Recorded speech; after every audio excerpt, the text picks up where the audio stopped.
সুপ্রিয় শিক্ষার্থী, আসসালামু আলাইকুম ওয়া রাহমাতুল্লাহ। আজকের আলোচ্য বিষয় হলো অনুশীলনী 2 এর বীজগাণিতিক রাশি চ্যাপ্টারের বহুপদী রাশির আদর্শ আকার নিয়ে, মানে standard form of polynomial expression. তো সুপ্রিয় শিক্ষার্থী, math centre basic math learning point থেকে স্বাগত। বরাবরের মতো আজকে তোমাদের সামনে আরেকটি ক্লাস নিয়ে হাজির হলাম, যে ক্লাসের বিষয়বস্তু হলো standard form of polynomial expression বা বহুপদীর আদর্শ আকার। তো সুপ্রিয় শিক্ষার্থী, আমি ডেফিনেশনটা বলবো, আমি এটা লিখে সময় নষ্ট করব না, আমি মুখে বলে দিচ্ছি এবং উদাহরণ দিয়ে তোমাদেরকে বুঝিয়ে দিচ্ছি। বহুপদীর আদর্শ আকার বলতে যে বিষয়টাকে বোঝানো হয় সেটা হলো যে চলকের ঘাতের নিম্ন ক্রমানুসারে সাজানো, অর্থাৎ কোনো বীজগাণিতিক রাশিতে যে চলকটা থাকবে, চলকের সর্বোচ্চ ঘাতযুক্ত পদটা আগে লিখতে হবে, এরপরের ঘাতযুক্ত পদটা, এরপরে সর্বশেষে ধ্রুব পদ আসবে। অর্থাৎ আমি সংজ্ঞাটা আবার বলতেছি, যে বীজগাণিতিক রাশিতে এই চলকের ঘাতের নিম্ন ক্রমে সাজানো থাকে তাকে আদর্শ আকার বলা হয়। যেমন ধরে নাও X cube plus 5x square plus 7x minus 5।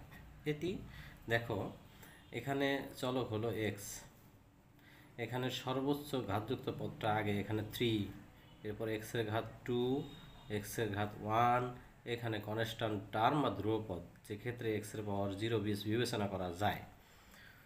তো দেখতে পাচ্ছ যে চলকের ঘাতের নিম্ন ক্রম অনুসারে সাজানো, মানে 3, 2, 1, 0, এটা নিম্নক্রম, বড় থেকে ছোট।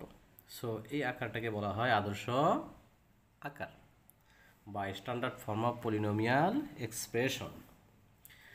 আচ্ছা, তাহলে এই আকারটা হলো আদর্শ আকার। কিন্তু যদি এরকম হয়, যেমন মনে করো 7x square 5x cube minus 5 plus 7x, so এটা আদর্শ আকার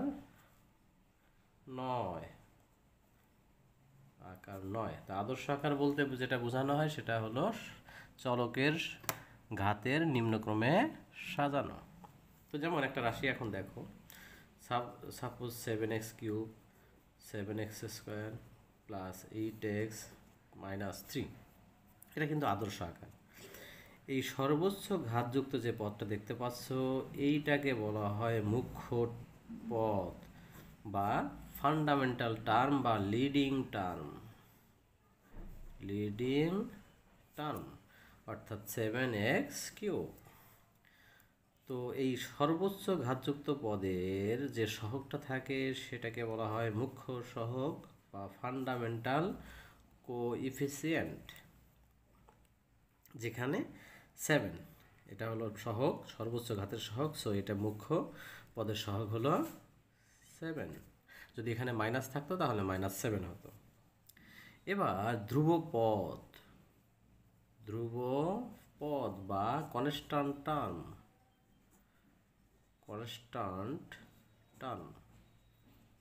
চলক বর্জিত যে পদটা দেখতে পাচ্ছ এটাকে বলা হয় কনস্ট্যান্ট টার্ম। যদি এখানে প্লাস থাকতো তাহলে +3। আচ্ছা, এবার এই সর্বোচ্চ যে পদ ঘাতযুক্ত পদটা রয়েছে এইটাকে বলা হয় বহুপদীর মাত্রা। তাহলে এখানে বহুপদীর মাত্রা হবে কত? সর্বোচ্চ ঘাতযুক্ত পদের মাত্রা 3, এর মানে বহুপদীর মাত্রা হবে 3। তাহলে আমরা দেখতে পাচ্ছি যে বহুপদী রাশির আদর্শ আকার কি? সর্বোচ্চ ঘাত থেকে নিম্নক্রমে সাজানো। আদর্শ আকার সাজিয়ে মুখ্য পদটা হবে সর্বোচ্চ ঘাতযুক্ত পদ এবং মুখ্য সহগটা হবে ওই সর্বোচ্চ ঘাতযুক্ত পদের সহগ, ধ্রুব পদটা হবে চলক বর্জিত পদ এবং বহুপদীর মাত্রাটি হবে সর্বোচ্চ ঘাতযুক্ত পদের মাত্রাটাই হবে বহুপদীর মাত্রা। যেমন ধরে নাও আরেকটি x চলকের আদর্শ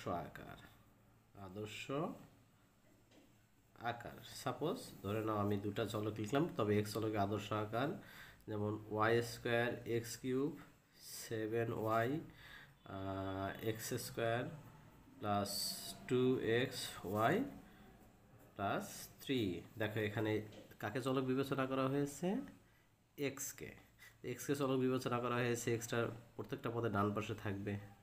এখানে আমি আগে লিখে ফেলছি, মূলত এটা এক্স এখানে হবে, ওয়াইটা আগে আসবে। আচ্ছা, এক্সের ঘাত এখানে দেখো 3, এখানে 2, এখানে হলো 1, এই যে এখানে 1, আর এটা ধ্রুবপদ। সো এটা হলো আদর্শ আকার কোন চলকে? এক্স চলকের। আচ্ছা, তো সেক্ষেত্রে মুখ্য পদ হবে এই যে এটা,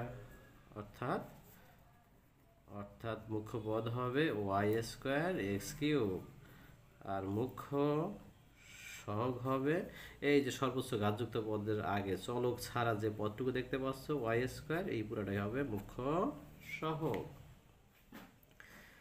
আচ্ছা, ধ্রুব পদ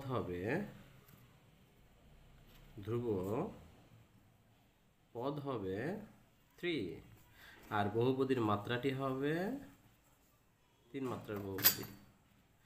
এই হলো আজকের আলোচনা। আশা করি বহুপদীর আদর্শ আকার এবং মুখ্য পদ, মুখ্য সহগ এবং ধ্রুবপদ কী এবং বহুপদীর মাত্রা কী, আশা করি তোমরা এটা বুঝতে পেরেছো।